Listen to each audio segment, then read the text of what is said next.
Chers téléspectateurs de Wallis et Futuna à la première, bonsoir.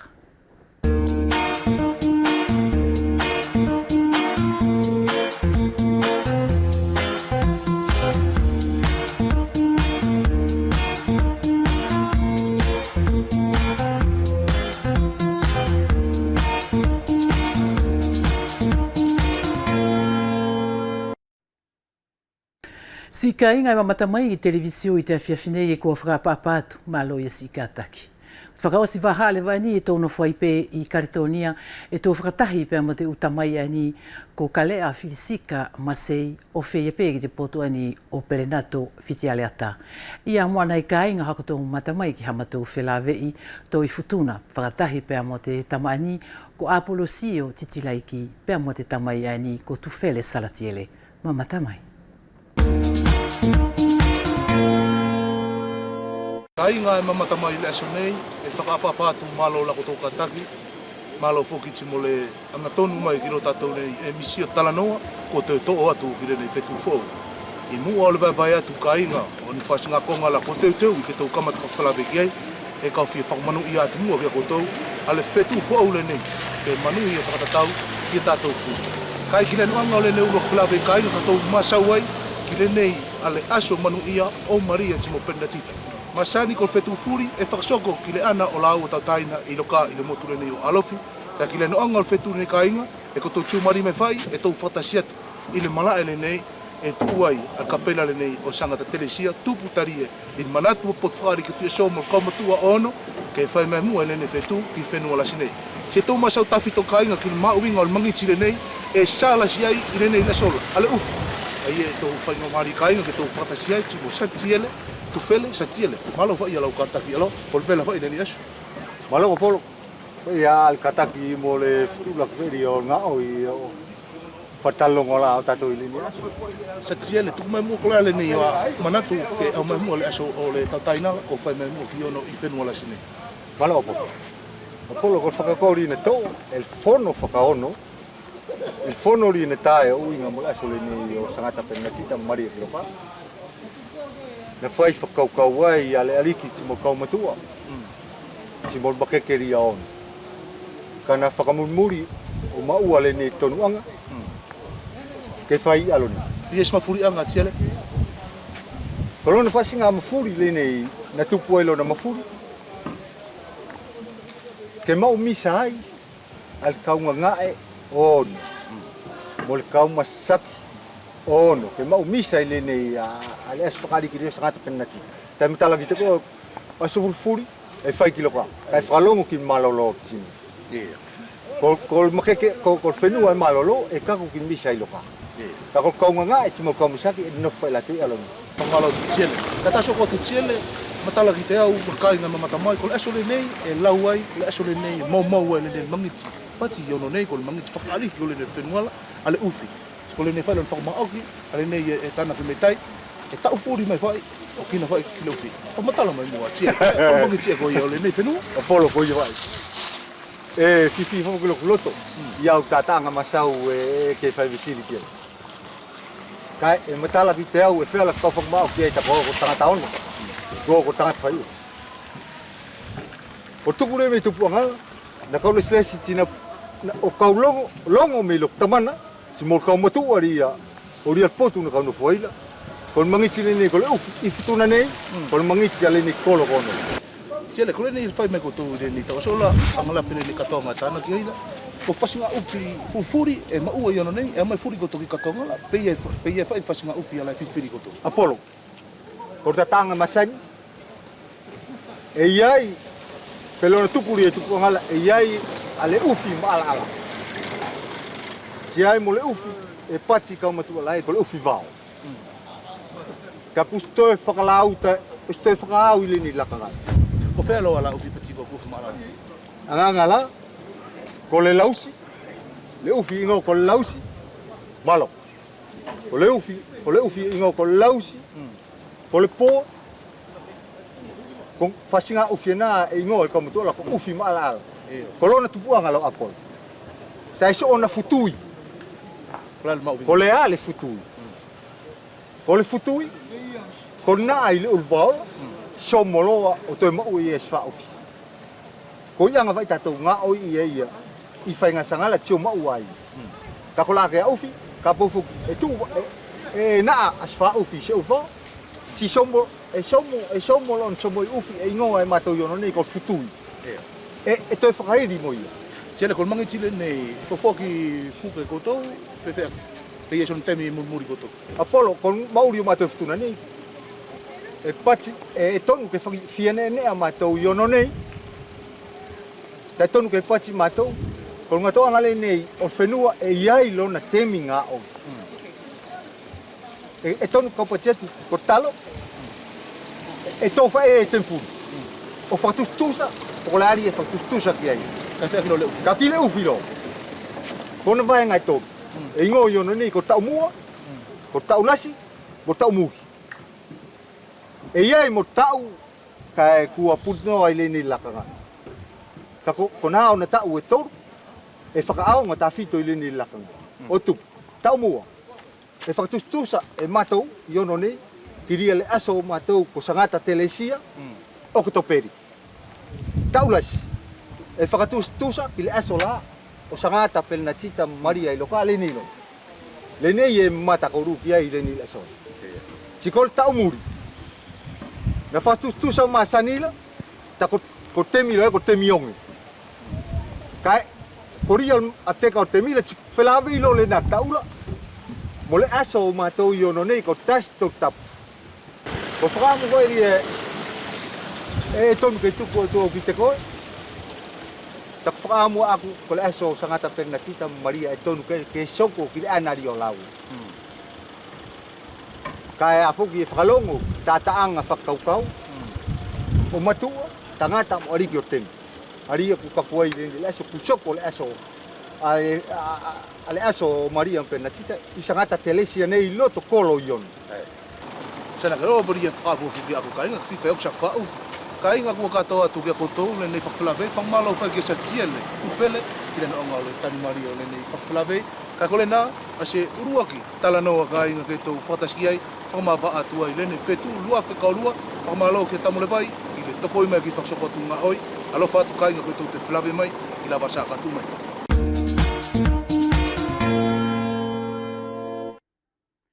Kua kita whika I kita kainga kita ki fo I lausi mai ono I te temi se suni o aini.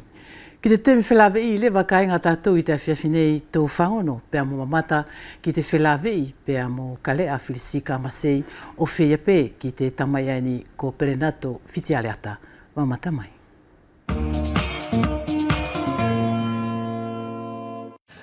O hangi pē kainga ko taku whahatu I te kamata o te taranoa tātou I te awhiawhinei e tō whakatahi lewa pēr mo te whaahia ni o kalea whilisika o whea pē ki te potu o te tuanga alea ni ko Fitialeata Perenato. Kalea whilisika kua whakapapatu I te awhiawhinei. Malo tau kātaki. Pēr malo whuki mo si au siaki maua ka ke whakako mai ki te kore a Talanoa. I whoki. Malo I a Maria Nive. Si au whakataki pē I te awhiawhinei. Pea mo te ki o whai peo te ariki, o whaki ki a koe hina malolo ke whiaunga, ta whitau ki tau ki te ungaue e ke tūlaki, pea mo hau kako mai whuki ki te whenua e mo tō mauri ai, ke tō whilo ia ki e te aruanga te tō ia te mauri au mātou I hen. Perenato Fitialeata e kua whakapapatu ki a koe I te awhiawhinei malo ia tau kātaki, pea malo whuki pea mo tau whakawhaingafua ia te kore a Talanoa. Iyo, malo Maria Nive, le kātaki le aso nei, mori ar tō mau a whai tātou le aso maari rene ke whai ar tō whalawi. Iyo, au sio e ka fia. Ka lea whilisika o mahalo ai langi e pē hau whakaapapa ke fia tuku mai, mo awahi aki e te aruanga pēr mo tō whelawei? Maloi a tō ngāne. I mua pēr nai o he whai o he whakataritari o hinga mo te ngāue ne ke kakumai ai. E maua pē mua ke tō atu te u whakapapa. Tā whito ki te u mamaru whakawhenua. Whea pē ki te u mamaru whakalotu. Kai uma a whoki e te u mamaru e te tauhia ki te puleanga. Toi tō tu whoki te u whakapapa ki te kāinga katoa e mamata mai i te awhiawhini. Te hina mo tō ngā ane mauri i tuapureanga. Whei a pēwhoki ki te u ki motu masiwa o tātou. Pea mo te kāinga katoa e mamata mai i televisio i te awhiawhi e mauri ai Karitonia nei. Ka rea whirisika ki te hoko atu lewa te aluanga pea mo te whia ilo ki tō ia whaahi o koe. E wheralaka ki whakamatara mai te lakanga nei ki te kāinga mata mai i te awhiawhi. Pene e whewhe i a tau whenua mai ki te kere matapule ani mo te kamata mai lewa whuki o tau ngāwe. Māloi a tō ngāne. O hinga lewa mo he potu kua ke whakalawelawe mai. O hinga ia mo tāku tau mai ki te whenua nei. Maria niwe ne au kako mai ki te whenua nei i te warunga furu mahiwa. Ia. Kosi oku tauhanga furu mahiwa ai. Maria niwe ne ko te au amanaki ki te kāinga furi o uwea mawhutuna e mauri heni ne kamata mai pe mua tana wholau mai ki heni. I te kakumai aku ki te whenua nei, ne haupe au te temi ai a kei hau whakatupulanga, ne more hei, ne iai he u whakakaukau ia o huinga mo te hoko atu o te mauri. Hene kei hau whakatupulanga. Pea Maria niwe ne au kakumai ki heni i taku tauhanga furumahiwa, pea au uru lewa o ngā ue i te u sosiete, ko te sosiete whai ato whare.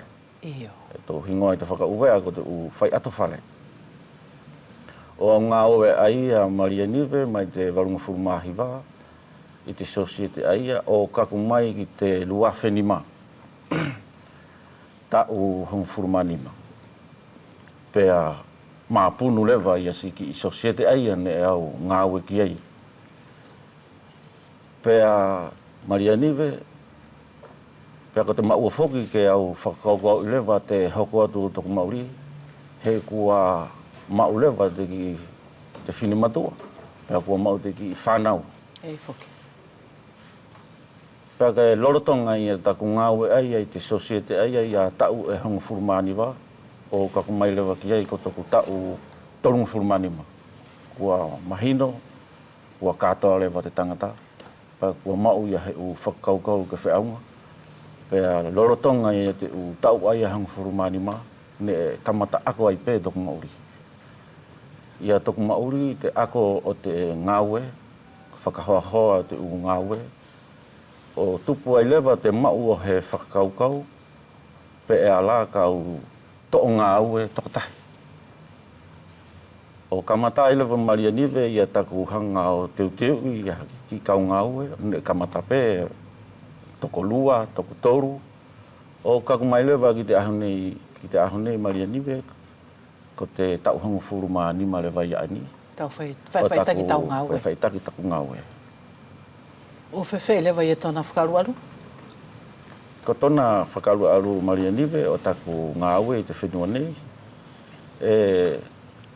i tōna kamata ne whaingata. Whaingata au pito Maria niwe, he mahino pe kia koe te tangata nei, ne more whuki heki i pepaia. Ne hau ia mai uvea, ne e kumia ke lau ia ki so oku apu i ka ora ke kumonio he kua mawai au te ako. Ne hoki hau peia ki te whenua nei o ako ai u mea furi. Pea ki tōna whakaruaru Maria niwe o te ngā ue ne whainga fuape. Whainga fuape i tōna aruanga e kaupe mo te whalara ki te mafi ke o whaifo ki te aruanga o te mauri whainga taa. Ko ia la ae Maria niwe au whakatu ai pe te aruanga o te kamataanga o taku ki ngā ue. O kakumai ki te ahone Maria niwe, e taulele furi pe te mea furi.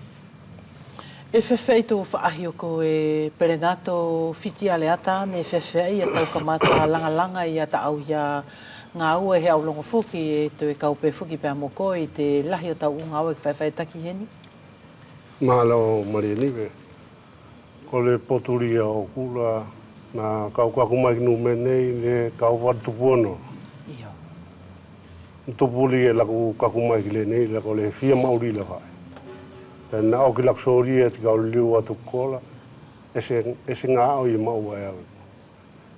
Ko whātala o la whai le ia ke tō e au. Tikau tio ka loa e tonu ke ea whai Māori. Tikau liu mai ka watu puono kamata ngā o i sosiete. Tina kau ngā o i sosiete ra whetu whai e lua. Ti o ki kau tio kau poto i ngā oi. Tika mata mai la ko ngā oi. A ako. O ngā oi toko tasi mai e iau. Lalasi mai mō kutoe, ti ngā o iau mō kutoe. O whai mai e iau o kako mai ki rene te mira. O ngā o whai au mō kutoe, oki, ti kako ulasi ngā o e tsori e au. Kini iki whai whao a oku, kai anga o tō la ko ngā whawhi e si me iai, kai muri i au na ngā o. Whawhena ki la ko ngā o i e whai e au. Kai e loku vosa ku ngā o i ku whalala ku ngā oi kia, la ku ngā oi la ki ai. Kua anu whai au le usu o tio i pe whea ki pe maari e pe a. I le te mila nā whanga oi au. Le ne te mila, telefoni mai whai te arai e tina kea. Tai ka pau e whai e ko se ngā oi e maari e. E telefoni mai whai te arai asfuri e ala whai le usu o kalanga mai ki te koe kena ke koe whai ngā. Ka whai e koe se ngā au e veri, e Stefani mai whukiste ai, e mau kai no koe ofa. Ka ki le nei temi kuma uri atua i au i le nei temi. E ala whai au leusu Stefani mai te ara, kena ke au tio pe whai au whare fia i le ngana. E whawhenaki lo kuma uri mai o oku i le nei temi. Ko te ala whiti ale ata i a tau i ngāu e ake whai taki? E whai e au me le fantasio whai o kaku ki le senasi. Ti o ki au. Te whare e whuki? Al whalera. Ti o ki au i le nā whare. Ka sanake tari ko le nei al potu ka le ara. Ko le nei whuki te mira, ka ko le te mira na whai mātou e whai mātou whare ki lo na oki maari e. Ko nei te mira ku tasto o whai lana ngā oi. E maari ak whauki le nei te mira ke vai ngā oila. Sana ke to e ausima ka to ia ka lea to whawhena kilo na vai le e mātou le nei te mira. Pa e toko whie nā tua ngāu mo koe? Ko whātoko alu o whai o toko tasi kilo kulai ia bosa. E uta maari whai la mātou ngā oi. Kai whai whuki mātou pokoni whale lua in masina. Tari maari e ku whai mātou le nei te mira. Kusko whai mātou ala nea ko vai o kong whale i lotora. Ko tasi e ia kutunga e au latou o vai a kong whale. E whai mātou whātakai. Mori e whakiri pipi o takai le ti o ki mātou. E whi maari ak whoki ei. E whewhe silo pe whiti ale ata. E whewhe ia tō whaahio ko e ka lea whilisika ia te kaunga maari o tau kaunga au e a koe ai whuki ke taki? Ia. Maloia Maria Nive. Taku kaunga au e, ko taku toko varu. Kua whakamooni. E tō hingoa i te whakapaparangi kua CDI. Pea ko taku toko ono lewa e ki CDDP. Pea ko te taku kaunga ue e haere peo hange ko te unga ue. Ka whai atu e lahi mai he ngā ue, pea e maua ke toi whakauru mai he kaunga ue. I tona tau i te mahina, e wheala ke toko hongofuru ma ono, o kaku whoki ki te uafuru, mo ka lahi mai te ngā ue. Te ngā ue a koe. Ko tau ngā ue ko lau hange pē, ko tana whakamahino mai e whiti ale ata, e ke whai e koe te ato tu api. E maneni, e ko au lewa e whai te u ato te u api, ko tona whakamahino atu Maria Nive, e au whai te u whakahoata.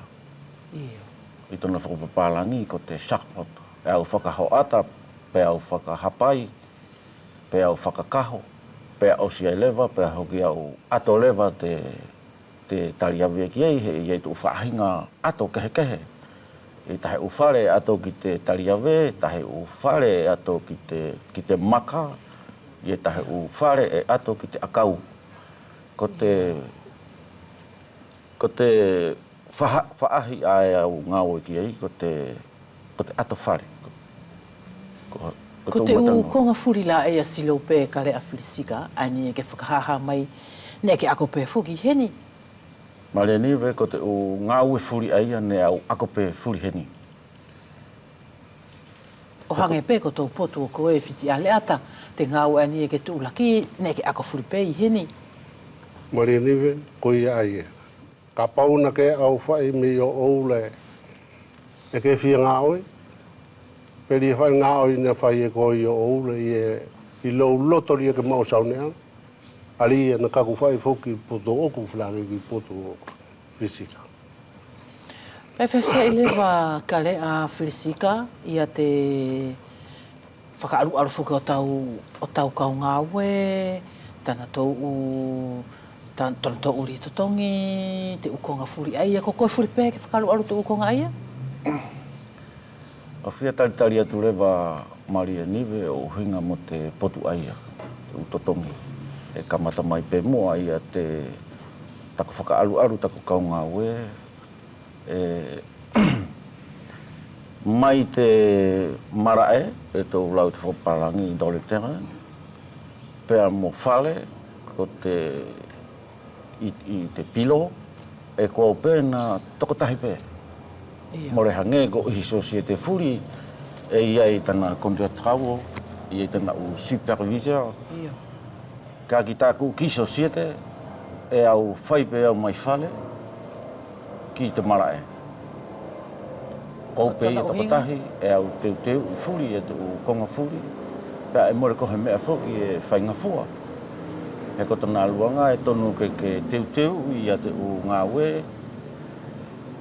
ke wheala ke e haula te kau ngāwe e te pongpongi, kua toka le lei furi e te u konga aia. Pēr ki te potu lewa Maria Nive ko ke whakalawe mai e uhinga mo te u totongi. E iei pētaku ki whawhine ngāwe e lua. Ko nāu aia e nā whai e tō ringoa ko te la sekretaria. Ko nāu aia e nā hanga o teu i a te u pepa furi. Te paanga ne aruhe, te paanga ne aruhe. Kai ki te whakahoa lewa o te tau o te paanga o taku ngāwe, e mahino pēka koe Maria Nive, e iei taku Cristiano ko taku comptable. Ko te maua ia o mātou e tō ngāwe, ke iei ha comptable. Ke nahanga whoki, o whakasiosio i a konga furi, te konga ae tonu ke whai, mo te konga ae e mo re tonu ke whai. Ko nāla Maria Nive haku whakataritari atu, o hinga mo te konga koe whakalawe mai, ka ki te u totongia, ko pe ia ana whai. Ko tōna la uhinga e taku whanganoa atu ka le a Felisika e mauhinga o pito ia te konga lani e ke lau mai ko te comptable. Maria Nive e le mahino pe e au paralau atu i te televisio e longo mai pe ia te kāinga katoa, ka e tāwhito o te hina e tō ngāue. Ko te maua ia Maria Nive. Ke iei hau u whawhine ngāue e hingoa e tātou ko te u sekretea. E ia he tahi sekretea e tokanga ki te u facture ae o te u koroa le fournisseur. E ia he tahi whawhine e ngā ue ki te atu pepa furi e wheala ke kāku ki te u service furi. Pea ko nāua lewa aia e nā tānaki furi e te atu ki pepa, te mo i peni sini whoki, te seki ae pene ave ki whea. E tonu ke mau furi te u facture aia. Ke katoa, pea hoki ave ai lewa te u facture aia e ave i te whiriano furi. O ave ki te comptable. Pea ko te comptable lewa e na hanga o whakatuha i a mea furi. Ke wheala ke kako ki te whakaosi o te tau, ke hanga ai lewa i a te comptable o te i te konga ai tō hingoa ko te bilon. E au whakamalo atu ka le a Felisika ki tau whakamahinuhino mai a te konga ani. Whitia lea tai whakampe i a te loto ke tuku no mai pe i a te whaahinga takitaki ai koe pe whakaalu i a tau i a societe ani whuki e ke whaiwhaingai. Malo Maria Nive. Ko le poturi o kula, Ia I laku kōtā aku. Na whai mai au I mua taina ngā tō tasi me whai. Na whai mai au I mua whewhai ia au mulok whin matua. Tio ke au ai. E nari maari na avelia ki se kōtā. Ke whai ia taku api api mai loa ngā kau ngā oi ko aku toe mo. Kau avelo ki te kōtā tai veko nea la lia whai na patea tua fisika nei la nei e maua tangata whai ngā oi nume nei. Ko pe pala whoki ke le whoki e ia tari ka se whai e koe ti ave a koe o ki lia whenua e no whai motula. Tari maua ko pe pala ke tongi. Ko le nā whai la ku tari atu ki le potulia ke whalawalawe mai ia. Ka more he uwhai ngata ala lahi e whera ke tau pia moko I te whai whai taki o ta au ngāue. Ke he pē ke mau pēha au ngāue. Si whai ngata ia e talu mai le walu I wala mo la ku ngā oi ki te au. E si whai ngata e tali ka pau e au pepa tonu ke tongi ti a ve lon whawhala ke tongi ei. Ka e tonu ke tangata whai ngā oi ki e sana kōtā ke anga whai a nā pepa kol pilo I le oki ol whetu. Tali e to tongi mātou whawhala ki pule angala. E Mario tata ula e tio ke au e whewhai no whai e ia kola. Ka ki le nei, ka seanga ko to tongi le nā pepa ko te sesera. E fuia ko awaki ako te, pesa ulo ka inga. Hei whoki. Whawhenaki. Al mauri o mātou I le nei. E whealala ka lea whirisika ke whakamahino mai a te kongola ani e paralau mai ki ai a te potu o whiti ale ata. O hui ngā la pēr mo te utuku hau, te ukonga ai e pe whewhai dona whakaalu alu mo tana mamafa. Maloia tō ngane, au whia talitari atu o hui ngā mo te utuku hau ai a kua tau mo mātou. Maria niwe ko te utuku hau ai a e whainga fua pē ia. Mo ka pau e ke muri I pē te lao. I te facture furi e ke whai, e iei te ono wahe ki te teau, e pipiki ai. Whea ka totongi mai e te kristiano ai a tau ki facture ne ke ave. Kua iei pē I te facture tau paanga ai a e kehe pē tau ngāu e a te totongi tau ngāu ne ke whai. Pea kehe pē te paanga ai a e ono wahe ki te teau I te tau nei, ne kamata mai te tau ani kōsi. E pipiki mai ai. Pa kā ke poto pē koe tuna whakaaruaru.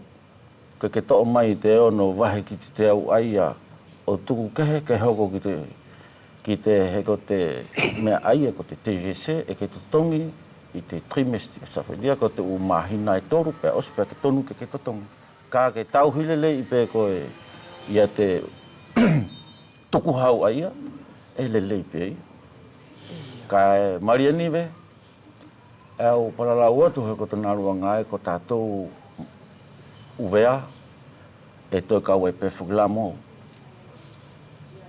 E pe lewa whuki tahi ki temi, ko ke tō lewa koe te ki whara aia ne e tonu ke kawe ki te tuku hau o whakaaunga. E wheala pē ia? E wheala pē? Io. Ka e tonu lewa whuki ke toi whaihona puri aki mo ka hoko te temi ai kaku mai kua tonu ke aru totongi. Ka hoko te temi mai ai tonu ke aru totongi, e tonu ke tu o alu tālanga I te whare a tonu ke totongi ai. Ka aua nā ke whakaaunga noa. Ka more ke lava totongi, ka e whiara pē tau alu tālanga. Tālanga, tonu whaahinga, tonu alu ngai, e ke alu tālanga o kole. Ko e tau u ki totongi ai he ki kaku mai, e a mo ka au totongi tu a toru atu, tu a whaatu, ko nā la te u konga. Ka ki tau more alu ai o palalau, e whiara ai ke tu tamaki ai koe. Ko nā pēmare niwe he aruanga haku talitari atu o hinga mo te tuku hau e whainga fua pēi e mo ka e ke whakaaru leipe. Hangi la ka rea whirisika whakale pēna ala he whātaku whiele mea furi. Ko te tai utuku hau la ia whiala ke nofu I te matai numelo fia? E ke whakafuafua pē Maria niwe. Ka pau ko hau I te whakaosi o te tau ko tau shift da whea ne tau ko he te au milio. Pea ko te au milio, ko te ono wahe ki te teo. Ai mau. Ai tonu ke totongi ke. Ke paanga mau hinga. ko te toi paanga ma uhinga e wheala ke to te ono wahe ki te au I te tau aia tau fui paanga e mo ka pau ko he te au mirio. Ko te tuku hau aia au e wheala ke tuku ki te puleanga. Ka lea whirisika ko ni fuki e ke taki ngāue. Pea ke toina fofoki pea mo te kahoa whakawhenua ani ko te kalea I te ki koro matalele au pito ani o taua ko ngahi. E whainga fua pei a tau whewhirio I aki o tau temi ke tokanganga ki te kawenga ae o te whakawhenua. Pea ke tokanga mai ki tau ngāue e whewhei a tau whirio I tau temi e whainga fua. Malo ia Maria Nive.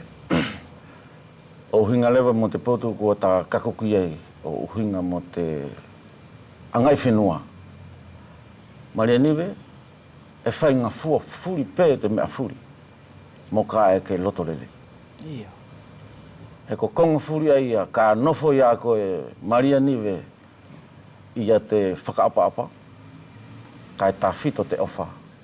Ae ki tau whenua. Pea e wheala ke mauri whetokoni aki ai. Pea mo te kāinga furi o vea mo futuna e nofo I heni. E ta tau pē I te whakawhenua, pea mo taku ngā ue. He ia I la te atu ki I whanau, o uvea mo futuna taku kau ngā ue, e uvea mo futuna furi. Ia. A la e au whakahatu ai ki a koe, ki te anga I whenua, pea mo taku ngā ue. E whainga fua no pē, e more he konga ia e whainga ta. E whainga ta pē ia ki ae, e na hanga o whia whakawhainga ta, ka e whainga fua pē. Pitia le ata I tau paralau mai ananai o hingala pea mo te kongalani o tuku hau ka hange la e mo le whakaapa-apa I a koutou ki te ure kula o te konga aia e tupu mai te potu aia I a te to'o toko tō uapi. E mawhai ke to le lou kāing. Poko saunea le I e ko le tupuanga ia o le na te vekonea me pulenga. E tonu ke te mulmuri tātou ki ei, e au tātou ki le nei ko le lao e au le nei whenua. Kana whelaki mauri whai tātou pē kolala. E kani e whai ko ki lao whawhala. Ka e tonu o nā whawhala ke au moe tike anga vai vai, nei e tuku sau e. E tonu ke whai mātou I le nei. Ko le nā aku tā awhiatu ki le potu lei, aku ke whalaulawe mai ki ei. Lea whakamalo atu whitia le ata ka hange la, ko te kautupulanga pea mo te kauwhine mui pe e futuna e whakalonga mai I te awhiawhini I te talanoa. Ko te ahe whaahinga tokoni whaarake ke whakeangi tō uhinga tamai ka paula e whihaulanga hana ngāwe I heni. Ko la ku whai tuku muri e whai atu e au ki te koe Maria Nive, ki la tau ko le kautupulanga I temi.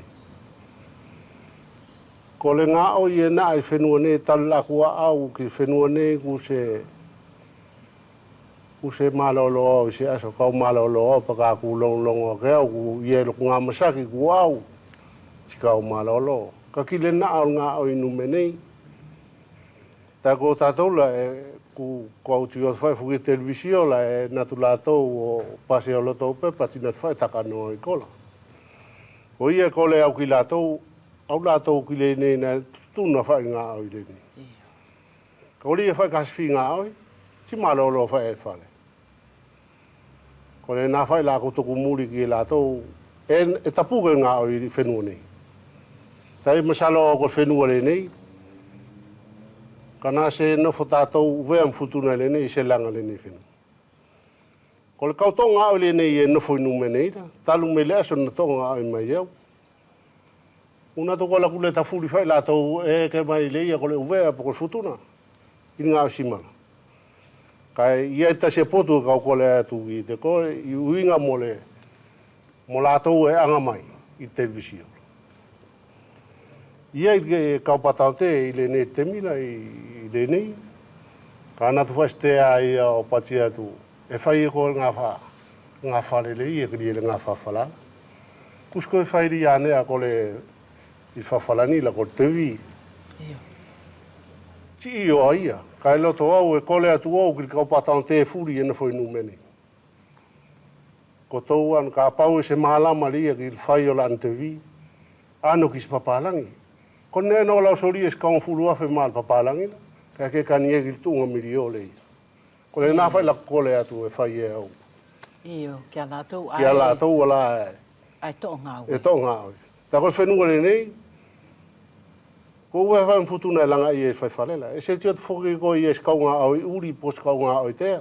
Tas tasinga a ngā oi, a kaunga au i tea e whai i a. Ko ua whain futuna e to ngā oi numeni.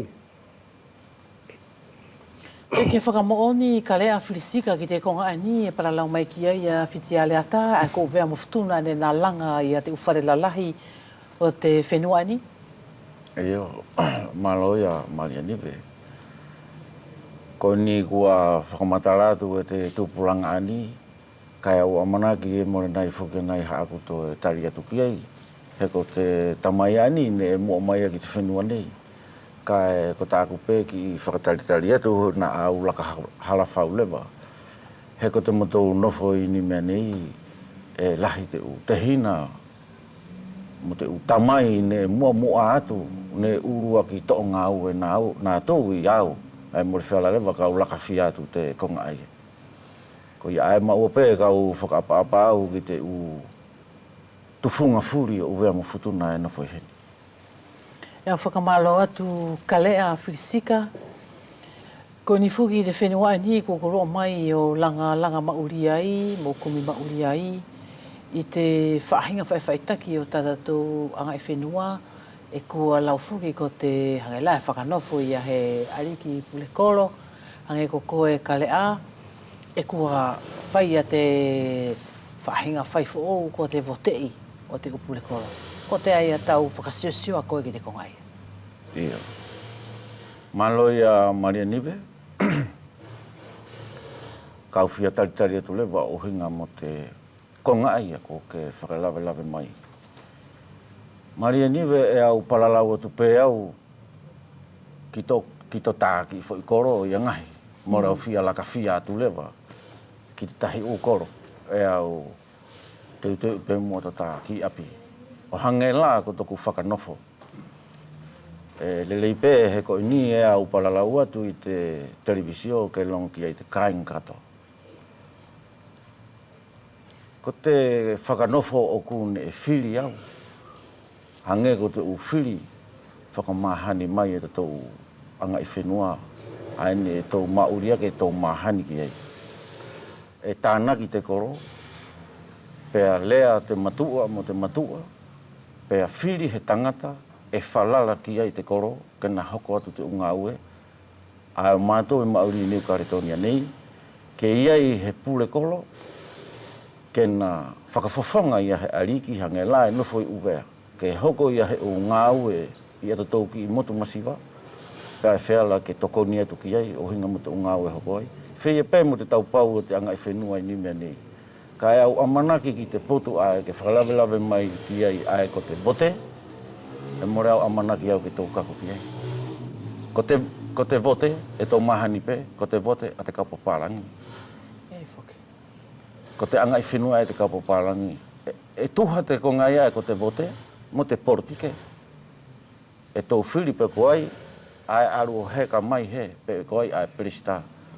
Ka ki te vote i o he mamaru whenua, e more le vau aru te konga ai. Ko nā pē haku whia taritari atu o hinga mo te potu ana nive, he ko te potu la ia oku, ne more vote i au. Ne e whakanofo au. E toku koro, he tangata, ke na tō whalaraki ai. E au puke ia te whainga Maria ni whitiale ata ko te whifuke ke hau mai te ki motu e nā tāu a ko futuna. E whewhera ko tō whaiwhaitaki ia te anga e whenua ko tō mai futuna i te whenua ani. Ko te potu ko le potu li au mātou me whutuna. Sana ke ko e na whapere mātou ko whafofonga. Iyo, whakafofonga. Whafofonga pe a mātou me whutuna. Pe komite. Komite sana ke ko le nā whai e lo na ingo ko le whafofonga. E na whai mātou la ka a whai whuki la ariki me korala ti a whai lātou o whai au lātou, kawa ko lātou whai. Ka sanake ko mātou la e no whai mātou i numenei o whafofonga. I poturia i whakariki la. Ka se no wholo mātou o ingoa ki la ariki o tātou me korala. Iyo, e to ope ko te e ka tu whakafofonga. Ei. Ko ni foki kale aflisika e te mi whelave I mo whelongo e tātou I te awhiawhine I te talanoa kua whakatata o sipeleva. E o mahalo e langi e pē hau whakaamu, pē ko hau tokoni e ke whia tuku tāwhito mai, ki te kau tūpulanga mo te kau whine mui e whia o mai anai I te utau ka hau he ino foki. O kumi mauri pe e langa ngā au e hange ko koe. Maloia Maria Nive. Ko ni foki kua tō kakulewa ki te tata osi o te tō whelave I te awhiawhi. Ka e Maria Nive ko taku whakaamu pe. Ki te tai ake e wheala ke whia kakumai ki he ni o whaiwhai taki. E au whakaamu Maria Nive ki te u whanau ai amusiala na tō ne e ako. Pea ko te temi nei kua haere te mauri ki mua. Ke whiala ke na tō haku kore ki te tai ake furi, ke kātaki o oro ako. Kātaki o oro ako ke na tō māmālama ke uki mo I pepa. Kai tāwhito I te palalau, te u whelongo I e whiala ke whelongo I he ko te ukonga ai a whaingata. Pea ko tako whakaamu ki te tai ake o te temi nei, ke na tō kakumai ki hei ni o hoko I te mauri he ni pea mo I te whakataki. Ko nā pē mare ni mea whakaamu ki te tai ake o te temi nei ke kātaki o ako, ke popoto. E whewhei tō whaahio ko e whiti a leata, ko te anai he kubu whakaosi e whiala ke whuaki mai I te lakanga ai ni? Mālo Maria Nive, ko le potu le nei I lokula e a potu, ko le nā whai kutuku atu e whisika. Ko se ko la ala mua ke tau alunga, ke lo tau anga o mawhai. Si lo tau anga lo o whai ene, tari ko sanake ko maori o ko tau I uvea mfutuna. Ke lo tau anga o to'o la palasi ala o le kaupapalangi au ngā o I futunanga. Ko le nā lak whaka amu maari, ka pau e maari la se ko la tima e lo tau ke sa furi kaupapalangi me futuna kai pule I latou lo latou whenua. Na kuno fo mātou inu me nei. Ko le nā whai la kutuku muri e whai atu. O whakatahi pēr mo te u whae, mo te u tuanga ane e toko ni ngāwe mai ki te tānoa I te awhiawhine o whae te whakamalo ki tō poto ko e kale a whilisika I te aluanga pēr mo te hake mai o whakangari poto e tālanoa o whea pē ki te poto ani o ko e whiti aleata pēr ko mto o whātu.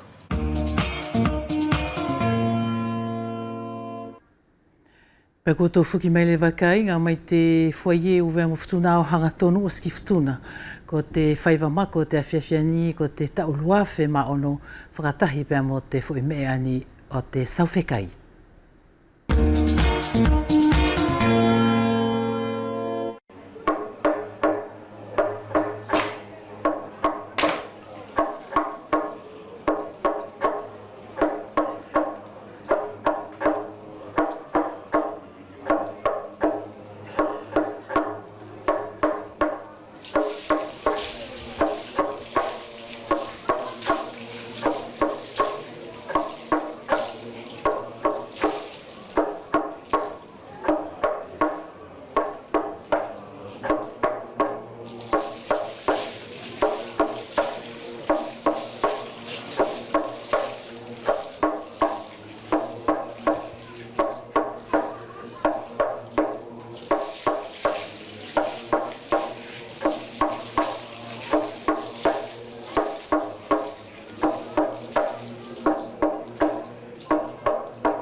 Ko te manatu I lewa ka inga o te awhiawhine na te whakahahau mai I pene whawhai e te hua ko a te uki whanau liriki I futuna I te tau awhe hivange au.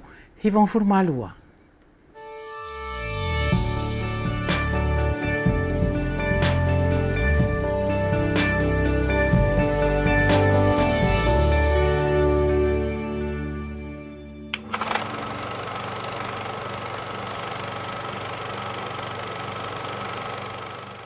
« 192 petits-enfants de tout âge confondus ont fait leur rentrée ce matin dans la maternelle d'Allo. Pour certains, heureux de retrouver l'école, mais pour d'autres, ce n'est pas le cas. Comme à chaque année, la rentrée scolaire, les petits se font accompagner par leur maman et toujours animés par les pleurs. 6 classes dans la maternelle d'Allo de 32 élèves avec seulement 6 institutrices. La rentrée s'est déroulée normalement comme prévu dans la maternelle d'Allo, mais selon la directrice des établissements, problème se pose les effectifs. Les problèmes que nous rencontrons à Allo, c'est qu'on a 192 élèves avec 6 instituts seulement. Et même pas 6 parce que on a décidé de prendre une stagiaire TUC pour faire un remplacement. Comme on a une institut en congé de maternité, on a décidé de prendre la stagiaire TUC pour la remplacer. Bienvenue aux petits élèves de l'école primaire de Kolopelou située sur la colline. Il était 7h30 ce matin quand les primaires de Maunga ont regagné leur classe. Les listes n'étaient pas respectées. Les parents n'avaient pas prévu à temps le responsable de ces changements. On a pas mal de problèmes que nous avons rencontrés pour cette rentrée scolaire 91, notamment au niveau de l'école primaire de Kolopelou. Premièrement, il y a quand même une absence relative assez forte des élèves. Je crois que cela est dû au fait qu'il y en a qui sont encore sur la Nouvelle-Calédonie. Et d'après quelques parents ce matin, il y aurait encore quelques élèves à l'île d'Alofi. Bon, ça c'est un problème au niveau des effectifs. Et puis nous avons un problème majeur, très important également, au niveau du personnel. Et il s'avère que ce matin, j'ai quelques enseignants qui se porteraient absents. C'est dû à des congés de maternité, par exemple. Et puis quelques enseignants qui sont encore à Wallis. Après les maternelles, les élèves du secondaire à leur tour ont fait leur entrée dans le collège de Salauniu. À un autre âge, un autre comportement. Ceux-là sont plus grands et conscients de l'importance de l'école et de la réunir. La rentrée 91 a bien eu lieu comme prévu au collège avec quelques problèmes. Alors, les problèmes que nous avons, c'est des problèmes d'effectifs. Les Futuniens sont de plus en plus nombreux. Il y a une bonne réussite aux examens d'entrée en 6e. Et effectivement, il va falloir bientôt prévoir plus de places pour les élèves Futuniens. Nous avons 20 professeurs dans beaucoup de matières différentes, français, anglais, mathématiques et toutes les autres matières qui sont dispensées à Futuna.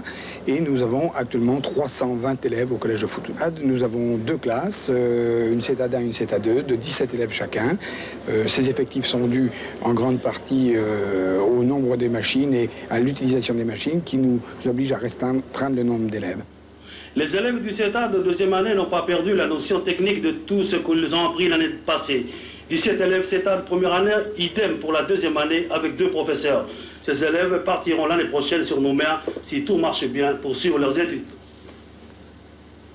Notre souhait, c'est l'amélioration d'agrandissement de l'atelier, parce que vu la population des élèves, les demandes à Futuna, nous ne pouvons plus faire face à dépasser le nombre de 40 élèves par année. Donc, une éventualité, construire, agrandir notre atelier, mais tu sais, c'est pour le problème essentiel pour nous, c'est un problème de terrain. Le terrain de Sahalaounio est trop petit, nous ne pouvons plus faire face, ni agrandir, au moins qu'on agrandit vers la mer, mais ça demande un investissement énorme. Malgré les problèmes rencontrés à Futuna, mais la rentrée scolaire 1991 a bien eu lieu comme prévu.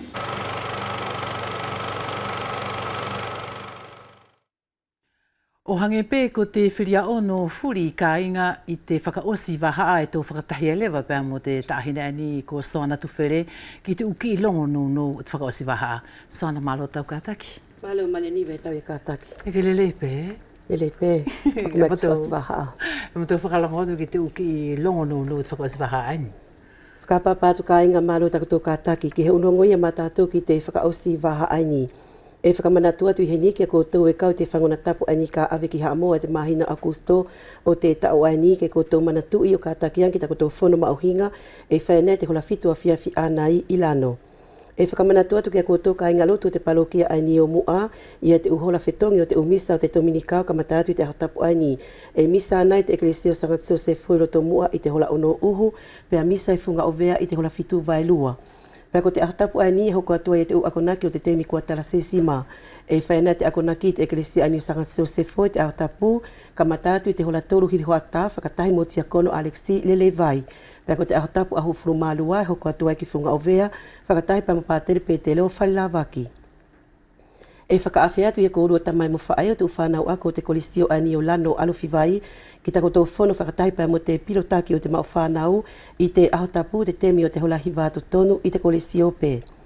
Pea ki a koutou ka inga o te kolo ani o mata utu e kore atu ke koutou anga ofa o katakean ki ta koutou whono mauhinga whakatahi pa mo tui mata utu mo ana langi aki I te hirimisa o te ahotapu ki ta koutou whalefono whakakolo pe.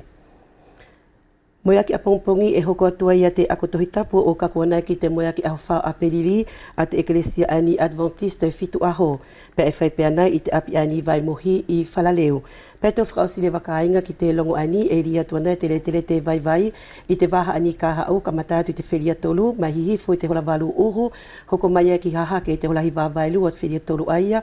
Pea ko te whiria wha e hoko mai alewa ki te palokia o mua, ka mata I funga uvea I te hola walu tonu, pea whakaosi mai ki roto mua I te hola hiwa vailua. Pea tau ine pea mo whātuai, hoki tō te whakatahi mai ki te waha ka hau. Soana ia mua nei o tau alu e o kore atu mo toko loto katoa. Ke nafu mai mua hena, ke tāna nafu mua o sisi oange ki te hiwa fuu wa te tuanga ale ani ko lai moto hanga kai o wheiepe ki te potu ani o sale si suve. Ta koa ko tana ki hiwa, te hingoa tana ki hiwa, si ki I mo I kli hea, au le pao tana ki hiwa ki au. Lai moto, pea mo sale si, kua mato whangona mua matatu. Marie, Marie.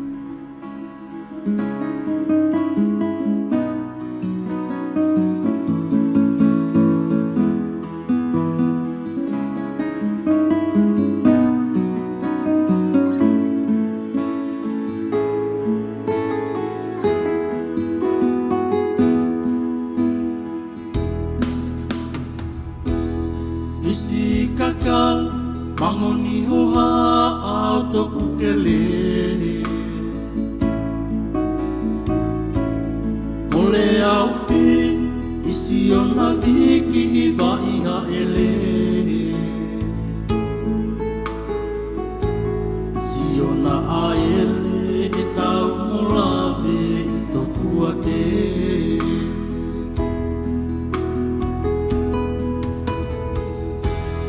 Malamane mo ona kaloni tau aluna Kau matepe I te ki mo I kili I hea Ina lomi lomi si o kufai waho kohofa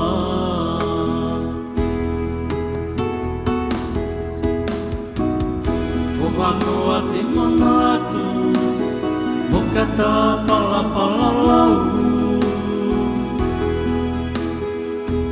si au i mai Kwa ke o whai au O honoa i ki tai te fia lawe atu Ka ionga nā e ke lohi pe au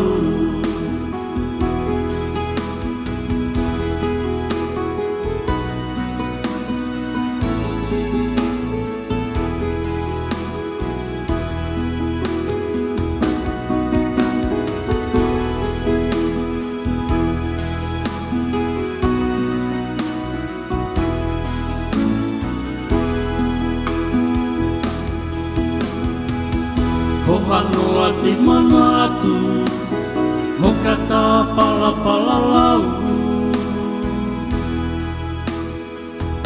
Si au i mai Kwa ke o whai au Noa i ki tai te fia lawe atu Kai hongana e ke loi pe au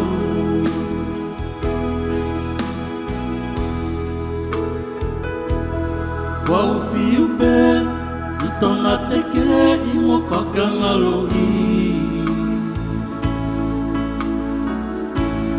Si o ingo Mo tau paki toku atamai Mo si o kumafu Kua ke ulu fio mau mau i Kupeke Iau whakamu e nisi pela I o fofo I si o na tau leka leka Kai mole pe au kau I te ki I sino aina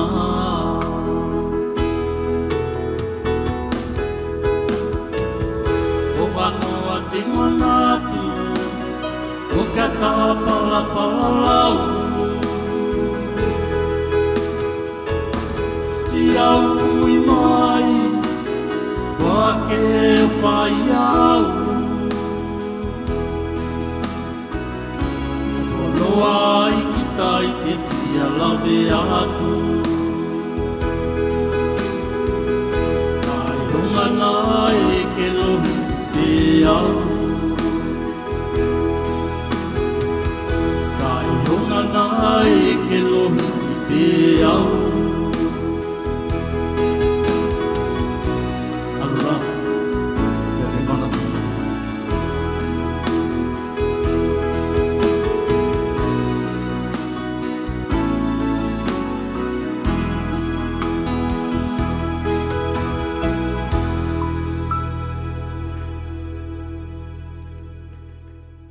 Longo pela ka inga se akumore loto ai ke osi e te talanoa I te awhiawhiani ka kua matou whakawhita I atu I te aluanga pēr mo taka tō whima mata mai I te awhiawhiani ki te ukonga ane e tō ko tō whakaleleang ki ei kua matou tau ine pēr mo o whātu.